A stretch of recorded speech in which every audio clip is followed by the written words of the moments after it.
Alors, Aïssa Maïga, Max Boublil, vous êtes donc à l'affiche du film de Nicolas Cuche, Prêt à tout. Alors, avant de parler de ce sujet, est-ce que par amour, l'un et l'autre, est-ce que vous seriez prêt à tout? Bah, moi, par amour pour Max, j'ai accepté ce rôle. Hein. C'est la première fois que je trouve une réponse. C'est américaine maintenant. Oh yeah. Moi, par amour pour le cinéma, j'ai accepté d'être avec ça. Pour l'amour de l'art. Voilà. Mais non, je sais pas. Oui, c'est vrai que c'est une question qu'on m'a posée prêt à tout par amour, j'ai jamais su répondre. Pour l'instant, vous n'avez pas fait des choses folles. Mais c'est au quotidien en plus que ça se joue, en réalité. C'est pas les... ouais, exactement. Vous étiez plus jeune. Non, j'ai payé un McDo à une meuf une fois. Mais ça c'est foufou, hein. Ça c'est énorme. Non mais elle a raison, les vraies folies, c'est les folies du quotidien. Ouais, c'est d'arriver à rendre le quotidien toujours joli, toujours magique. Par contre, il y a quelques petites séquences que vous avez tournées il y a 8 ans. Oui. Bah oui, on était jeunes. On était plus jeunes. Et Nicolas a eu du pif parce qu'il s'est dit, même avant d'écrire le scénario, qu'il tournait des séquences. Parce qu'au début du film, ça se passe 8 ans avant. Voilà. Et vous avez vu comme quoi la magie des effets spéciaux. Hein. Et oui. Et ben, on a les mêmes têtes que maintenant. Non, mais en 8 ans, mais moi, en 8 ans, j'ai pas beaucoup changé. Voilà. Non, moi non plus. Il n'y a que la coiffure qui peut changer. Ouais, je plus grossi, c'est tout. Mais ça se voit pas. Non. Vous êtes vraiment plus jeune. Voilà. Alors, qu'est-ce qui vous a séduit l'un et l'autre aussi dans ces personnages? Parce qu'on peut dire que c'est une comédie, mais pas seulement. Parce que c'est pas une comédie où il y a des gags. C'est une comédie quand même qui parle de notre quotidien. C'est vrai. Alors, dis-nous. Bah, y a le mélange entre les aspects vraiment comédie pure, enfin des moments où on rigole quoi, voilà. Et puis des moments vraiment plus basés sur l'émotion. Et puis le mélange entre l'aspect social, le conte de fées moderne avec un prince charmant qui n'entre pas dans les codes du prince charmant en classique parce qu'il a une maladresse, il est gauche, il est même parfois un peu timide et en même temps, paradoxalement, il est capable de faire des trucs de dingue pour conquérir cette fille. Et puis elle, c'est une princesse charmante qui est pas du tout réservée. Elle attend pas le prince. Elle est pas du tout. Non mais elle attend personne en fait. Oui. Non, elle attend personne. Elle a fermé la porte depuis bien longtemps. C'est un mur. À un certain moment. Oui, à un certain moment, bon, elle finit par. Voilà, c'est ça. Mais c'est quand même beaucoup. Vous dites, c'est pas juste une comédie, mais par exemple, hier on a fait une projo, ça riait beaucoup. Oui, non mais. Mais c'est vrai qu'il y a de la romance, quoi. Ouais. Parce que tout à l'heure avec justement Nicolas Cuche, on parlait de Franck Capra. Oui, bah bien sûr. Donc, Francky. on ne peut pas s'empêcher quand il y a un fond social. Oui, bien sûr. Parce que le fond social, je trouve, est très important. Ah oui. Oui, c'est pas juste un arrière-plan, c'est vraiment comment dire.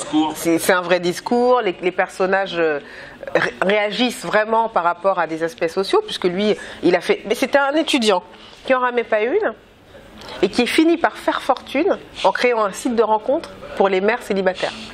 Et elle, c'est une étudiante brillante qui finit par arrêter ses études parce qu'elle se retrouve seule avec son gamin et elle finit à l'usine.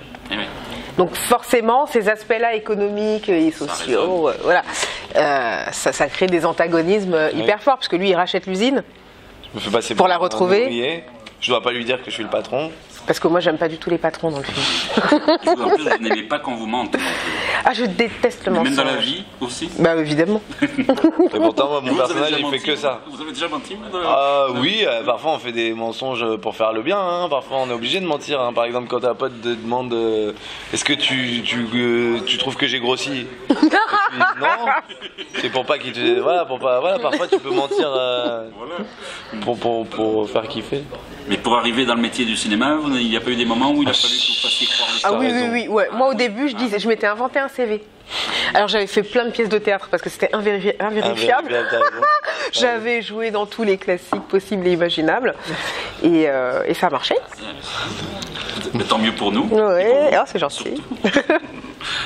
Alors, vous, Max, vous avez un personnage. Tout à l'heure, hors caméra, vous nous avez dit que c'était un petit peu vous quand même, selon certains aspects. C'était un personnage qui vous collait à la peau, un petit peu.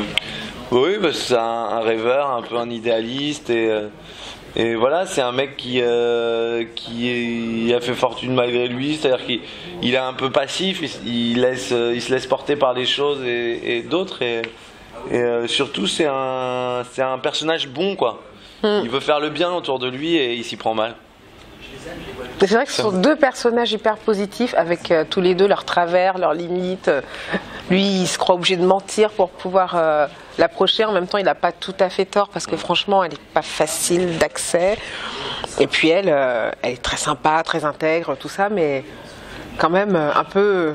Elle a peur d'aimer, quoi. Et oui. Ouais. Donc ce sont des personnages qui ont des déclencheurs à un moment donné. Oui, qui ont des failles. Qui Ouais. déclenchent. Ils ont des failles, et ça les rend hyper attachants.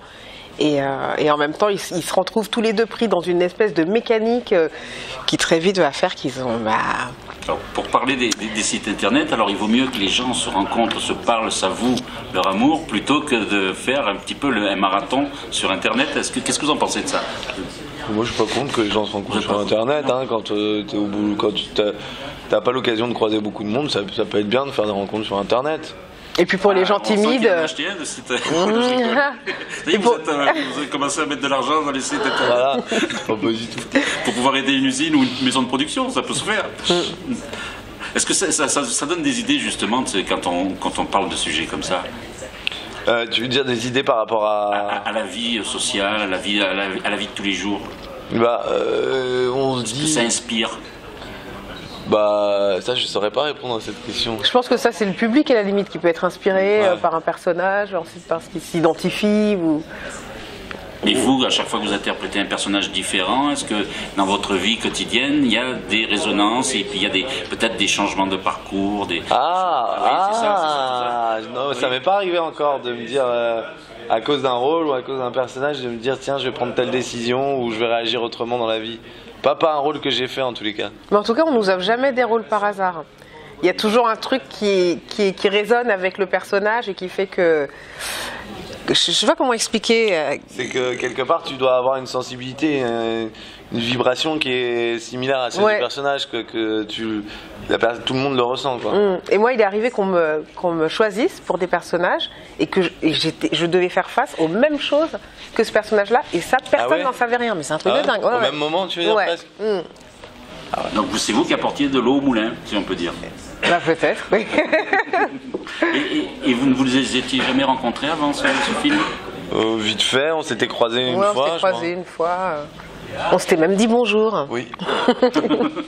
Parce que vous avez, on peut dire, le réalisateur a fait, pendant le casting, il vous a fait vous rencontrer pour voir un petit peu comment vous réagissiez l'un en face de l'autre. Ouais, on a fait des essais, on a travaillé des scènes du film, quoi. Dès le début, on a travaillé des scènes du film. Ouais. Et donc vous avez apporté quelques improvisations. Ouais, plein. Et il nous laissait vachement de plages d'impro, Nicolas Cuche. Non, on était très libre. Très très libre. Il est hyper friand de ça. Ouais, d'ailleurs, il y a plein de trucs dans le film qui sont dus à des impros, qui sont des trouvailles d'impro, et qu'il a laissé. Il a choisi les bonnes, pas trop. Mais ouais. Parce qu'en même temps, c'est des choses qui peuvent rester. Comme le tango, quelque chose comme ça, vous voyez? Ouais, le tango, c'est un truc d'impro, tu vois. Il y a d'autres trucs. Dans Lénine et Lennon, c'était dans le scénario, mais quand le Stéphane Bern de Chantal Lobby, c'est une impro. Voilà, il y a des petites choses comme ça. Mais bon, ça dit rien aux gens qui n'ont pas vu le film. Et est-ce que justement, quand on tourne une comédie, est-ce qu'on s'amuse? Parce que l'un ou l'autre, est-ce que vous aviez déjà vu Max sur scène? Je l'avais pas vu sur scène, mais je connaissais un bon nombre de ses vidéos. Ouais. J'ai vu la façon dont il pouvait sévir sur le net. Ça s'appelle sévir. Ah bah oui. Je connaissais ses dossiers. Je connaissais, tu vas prendre évidemment, ça, c'est un classique. Je connaissais le rap là, ah oui, le clash. Ça c'est mon préféré. Et je connaissais le colloque. Enfin bon, ouais, non, j'en connaissais un certain nombre. Et vous aviez été... les poupées russes, je connaissais les dossiers. J'ai vu le marsupilami. J'en ai vu plein. Avec... Donc ça veut dire que ça vous convenait à l'un et l'autre? Bah bien sûr. Bah oui, de toute façon aux essais on a senti tout de suite que ça se passait bien. On s'amuse quand on tourne une comédie ou pas? Bah pas, des fois oui, enfin pas tout le temps. On bosse aussi. Ouais. Parfois on se dit, parfois c'est très drôle une fois, deux fois, et puis au bout d'un moment ça l'est plus, quoi. parce que tu es dans le travail et tu veux bien rendre la scène. Donc au bout d'un moment, un truc qui te fait rire, au bout de 30 prises, il te fait plus rire, mais ça fera rire le spectateur. L'idée, c'est pas que les acteurs se marrent au moment où ils tournent. Hein, c'est que, Non. C'est que ça marche une fois que le film est fini. Vous savez dire des belles bêtises avant et après le personnage. En tout cas, nous on vous remercie. Merci beaucoup. On espère que le film rencontre son public. Et nous aussi. Et donc on est prêt à tout pour justement diffuser ces entretiens. Merci Merci beaucoup. beaucoup.